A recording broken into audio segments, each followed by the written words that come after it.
the Seahawks now control their destiny. Shit ain't that big of a They beat the Los Angeles Rams, and it wasn't all pretty. Sam Darnold threw 2 interceptions. It was looking like he was going to spiral downward once again. But then his teammates lifted him up. And it reminds me of a quote that Ernest Jones gave after he threw 4 picks, Darnold did, against the Rams. And Ernest Jones said, "We got his back. We're riding with Sam." And there was no better encapsulation of that than this Rams game. Because at home, Darnold's struggling. What do they do to boost his confidence?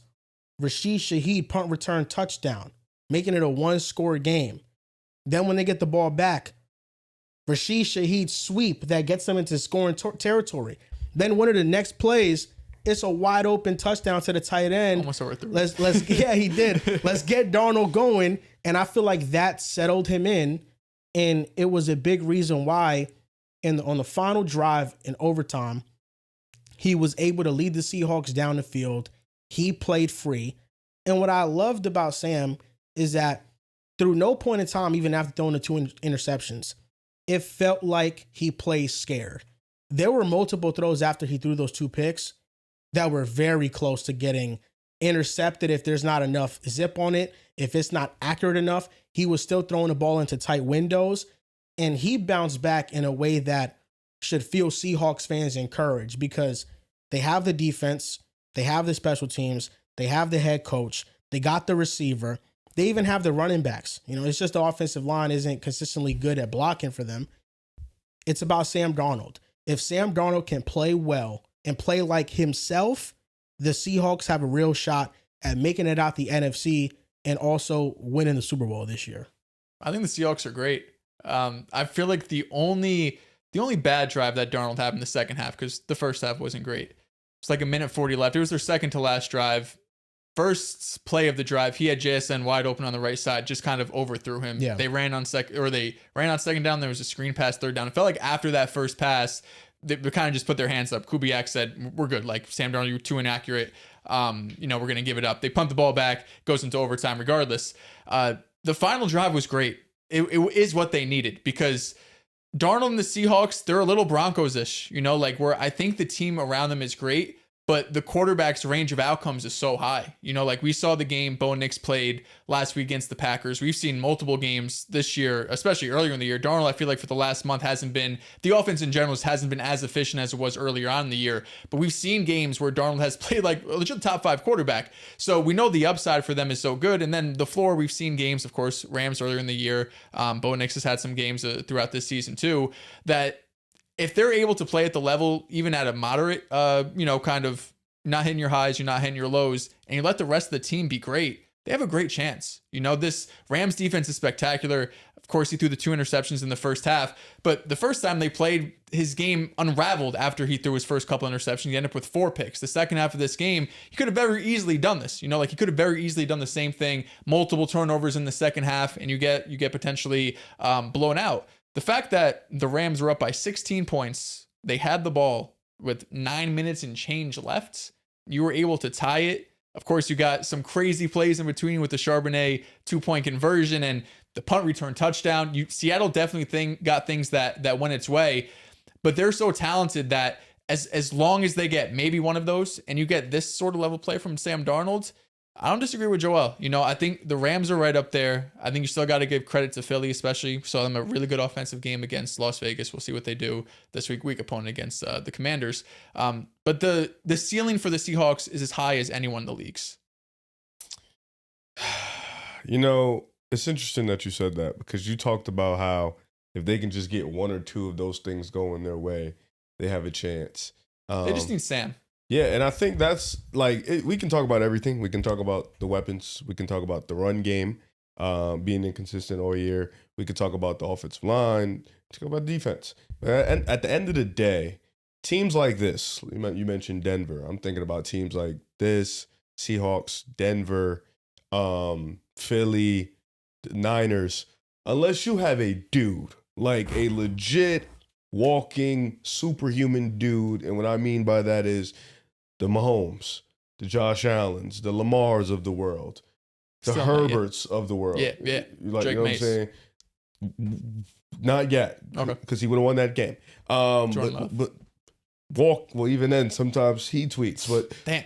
for the most part, Try. unless you have a dude, you kind of need the quarterback to be damn near perfect. You just need him to not fuck it up.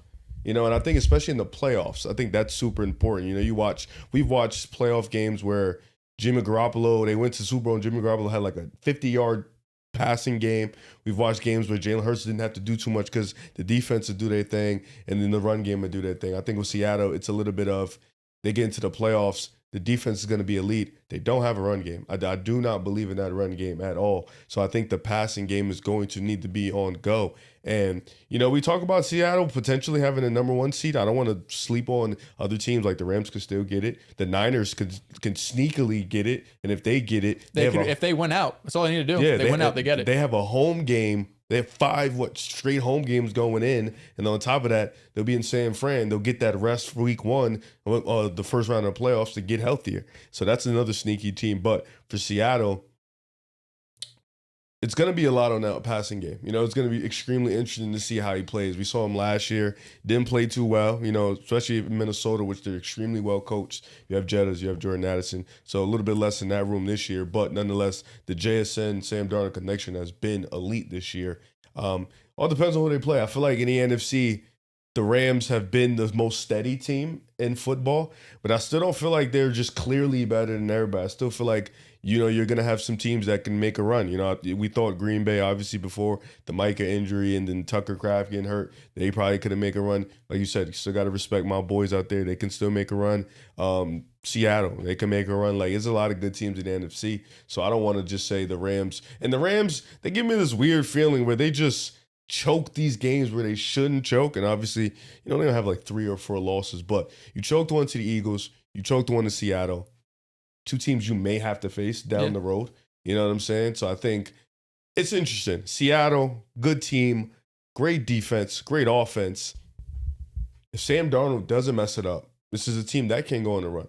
But what have we seen lately? Not lately, what we've seen in the past. Because before this game, I forgot who they played. Who did they play before this game? They played the Falcons last week? Falcons was 2 weeks Are ago. you talking about the last big game? No, he just had a horrendous game. It was bad. They just played Tennessee recently. It was. I don't know if it was the game right before. It was a game right before Sam was just They off. played Indianapolis. Yeah, Sam was Oh, just... yeah. The Phillip Rivers game, of course. Yes, and Sam was just awful. Yeah, no, it was bad. They scored 13 points, I think. It was 18. I think it was 18 points, yeah. It was really bad, and, you know, Phillip Rivers was playing really well. But, yeah, Sam, one of those quarterbacks, great quarterback, but, you know, you kind of have to be damn near perfect. Yeah, this year to me feels different just because of there is no Superman in the playoffs. Well, like, the NFC, it never really is. No, but even in the AFC, you know, like in years past, it's I think it's easy to say like, well, you know, Mahomes is going to be in there at the end. Josh can be in there, and Lamar, number 1 EPA per play in the playoffs last year, going to be there in the end. But this year, all the teams we talked about all season long, just like you said, since they're all on the same level, it is, I think, going to come down to the quarterbacks. Like obviously, Seattle's defense is so special. Same thing with Denver, that they can make a play, and that could sway the whole game. But the fact that, you know, there is no like boogeyman to conquer, it just makes me feel like the quarterback play more than ever is going to be really the deciding factor. They're the most complete team because they have a great special teams unit. Shaheed has, I'm honestly surprised they haven't used Shaheed more as a receiver. And I feel like that has contributed to Darnold sometimes spiraling down in games, because I don't feel like outside of JSN, they have realistic answers and they have places to go to with the ball. If I'm not mistaken, 2 of the Darnold interceptions were targeting JSN. I know one of them was when he was looking at a slant and then the corner, instead of following the inside receiver, it wasn't man, it was zone, and he just picked it. He just jumped the route. I just feel like they over rely on JSN too much sometimes to where it's a bit predictable. Don't you think Shaheed is that not maybe perfect too, but he's awesome. And he's who changed the game, and he's who opened it up, not just the kick return or the punt return, but also what he did offensively on the sweep to gain a ton of yardage, which it could have been called back, but it was a defensive holding, and that's why they were able to keep that drive alive. But I just look at the Seahawks, and I think Darnold is too good not to play at his very best. It's nothing physical. There are some quarterbacks that have clear physical limitations. No, he's not wrong. I don't think Sam has any physical There are limitations. quarterbacks Yeah, that have clear just- physical limitations. And he has been through so much adversity that I feel as if this is something he can conquer. He's been through the Jets. He's been through the Panthers. And he's here now. Over the last 2 seasons, he has 26 wins. He's been in some great situations. He's also played great. He's the first quarterback ever to have back-to-back 12-plus win seasons on different teams in NFL history. Quarterbacks win stat. He's top 5 in game-winning drives Usually when you and win 12 fourth quarter games, you just have a comebacks. He's top 5 in passing yards in that span. I think he might be number 2, if not number 1. He's top 5 in passing touchdowns. He has played on some great teams, but he's also been a factor in why the teams have won as well. And I think that the next thing for him to do is just play well in those moments. It's not like he has 0 game-winning drives. He's shown he can be clutch over the past 2 years. It's about doing it in those bigger moments. And Seattle now just has the ultimate advantage. They jumped from 18% it was, or 19%, to 28% to win the Super Bowl on Polymarket. And what basically is that that's people's predictions. That's what they're predicting. So Seattle jumped up that high because now they have home field advantage. They only have one game they got to win to get to the NFC Championship game. It's just a major advantage.